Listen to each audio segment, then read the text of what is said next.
Okay, let's get rolling here. So Trestle crossing coming up here, number 3. So I forgot to mention that. So, you know, the previous section, there were 2 trestles, right? So basically in a 20-mile stretch from Dog River Road to Newmack Road, where we started this, there were 2 trestles in 20 miles. And in this stretch, we've got like 6 in 10 miles. And then, you know, the next section, there's nothing until the other side of Graham. So it's just kind of weird how it's sort of hit and miss. So this is, I believe, Hickory Lake. Let's see what the GPS says.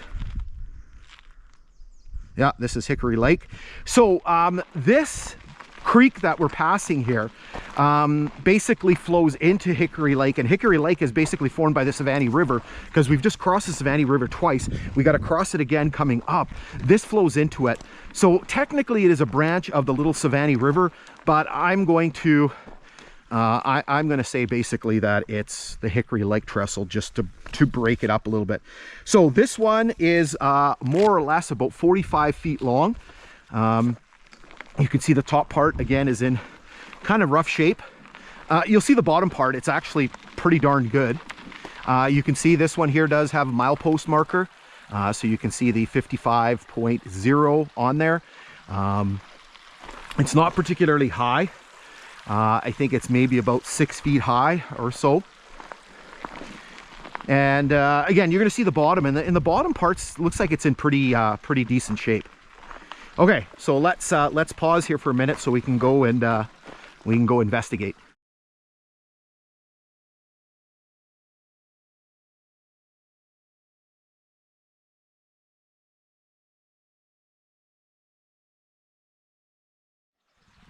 Okay, so we're down here on the northeast corner.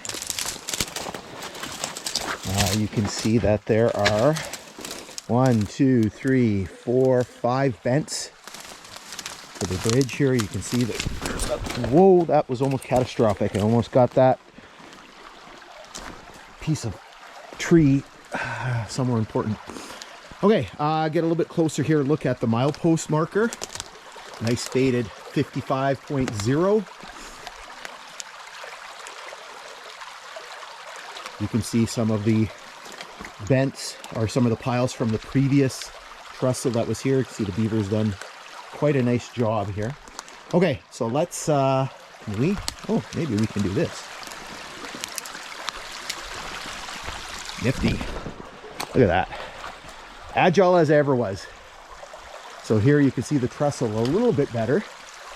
The sun's still harsh here, making things a little more challenging to see. So you can see some timbers here and some of the piles from previous structure. So let's jump the other side here. Yeah, a little messier here on the south side. A lot more vegetation. A lot harder to see things, especially with the leaves now starting to pop up. But again, the bottom part of the structure looks in pretty good shape. The always wonderful aroma of creosote.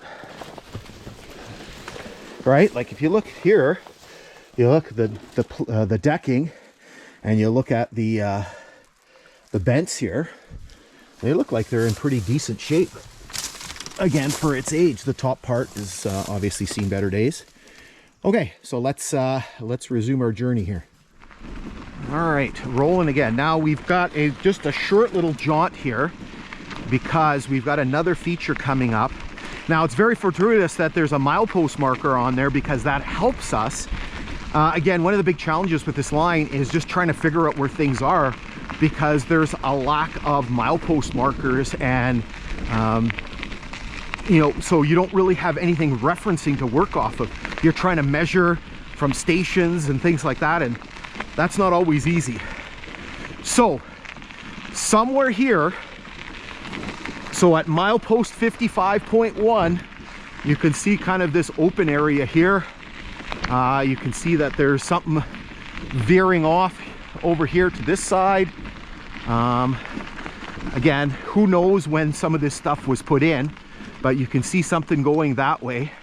So let's take a look at what we got here. Get notes out. So we are at milepost 55.1 on the original line. That would be milepost 8 around 84.4. And so here from 1927 to 1933, there was a logging spur belonging to Shaw and Lottie. We've heard Lottie before. There was a spur further to the east that was known as Lottie.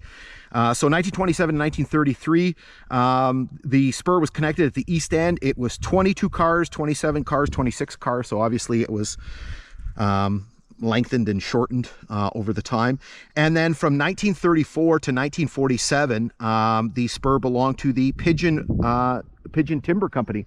The Pigeon River Timber Company was formed by, I believe, E.E. Johnson, and basically it was kind of an offshoot of the Pigeon River Lumber Company, which Johnson was a member of, or part of the company towards the tail end there. And I'm very familiar with the Pigeon River Lumber Company from some of my other work. So again, there was something in this area. It was somewhere in this area here. Again, impossible to know exactly where. This is where kind of I worked out the mileage. So basically 1/10 of a mile from the bridge. So again, somewhere here. So what we'll do is we'll show you those timetables.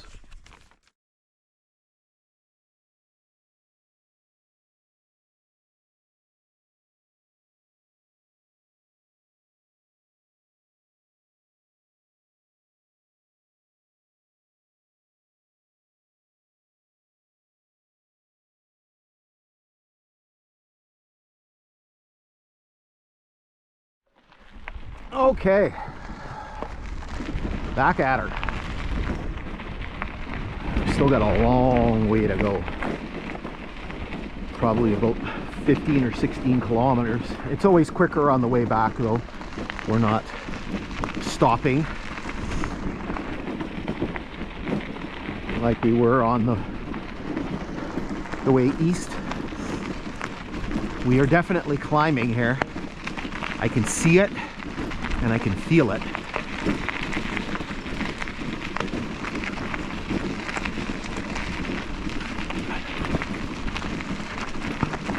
Here you can certainly see, compared to some other sections, you can kind of really see more of the ballast and stuff that was put on here.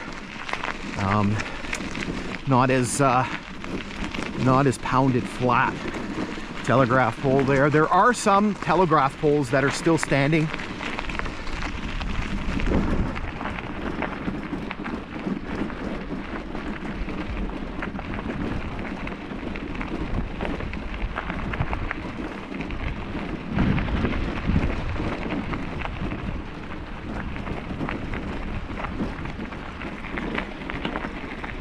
All right, let's zip you ahead here a bit.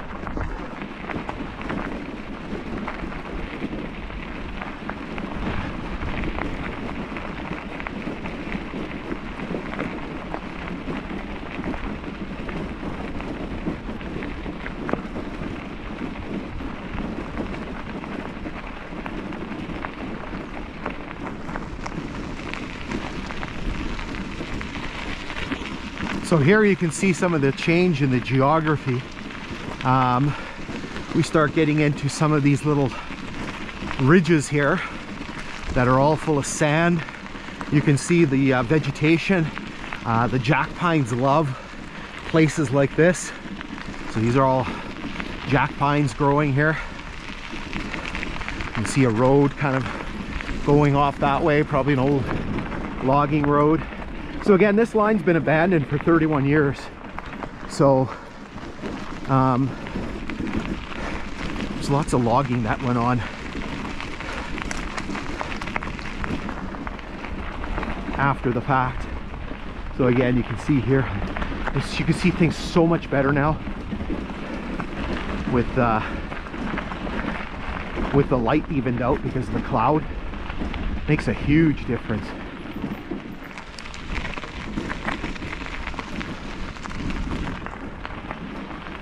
So again, we are at the 25th of May. Again, I had hoped to finish the hikes last weekend.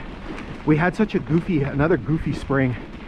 where it just took forever for the snow to go. So the last weekend in April there was still snow, and I couldn't go out the first weekend in May because I was out of town. And we've leveled off here, a little nicer. So we went out the second weekend, and we did a couple hikes, and there was a couple spots where you could still see some ice and snow in the shaded areas. And then last weekend, which was Victoria Day long weekend here in Canada, again the weather was just miserable.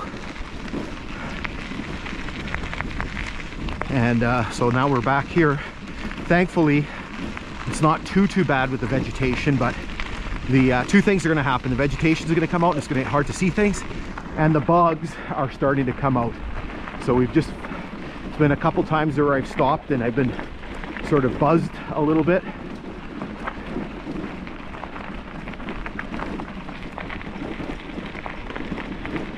Just trying to keep my eye out here.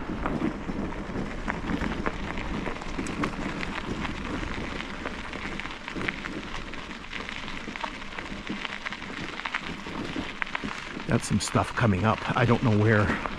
These stretches are so long that you kind of lose track of where you are and what you've looked at and where everything is where.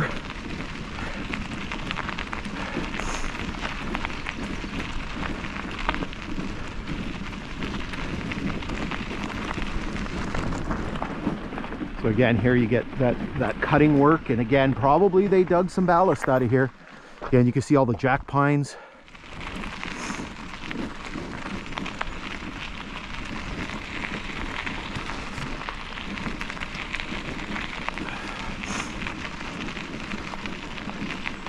It's almost like we're kind of coming down a little decline now.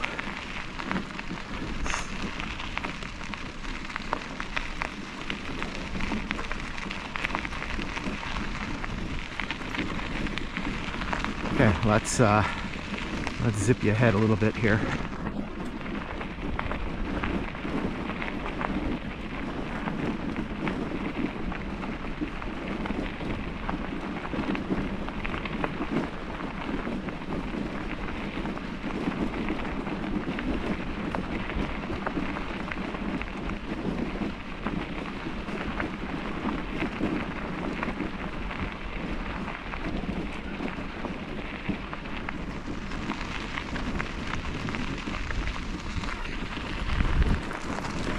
Okay, we're coming up to something. How far away is it?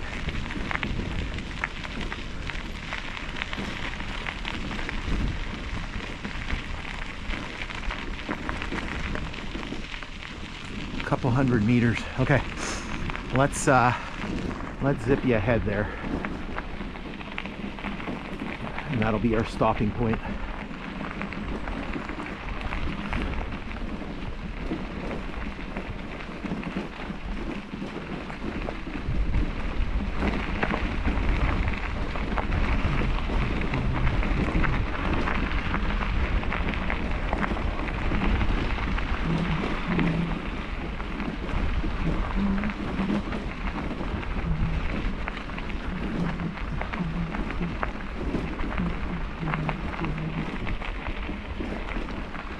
Okay, our next stopping point is right here. Kind of a little featureless, but kind of made a neat little discovery. Where is it? Right here. So you can see there's a telegraph pole right in there. So we're gonna go take a look at that because we found a couple of neat things. All right, so neat little find here. I'm just going by and I saw this telegraph pole, and I don't know what convinced me to come in here, because usually when they're falling down like this, there's nothing left on here, but you can see there's a couple of clear Dominion 42s, and we have two nice aqua colored CD 145s. These say GTP telephone company. All right, you can see them both of them there. I don't know if there's any more. Yeah, you got some more clear Dominion 42s on here. Look at them all. All right, so kind of a, again, neat little find.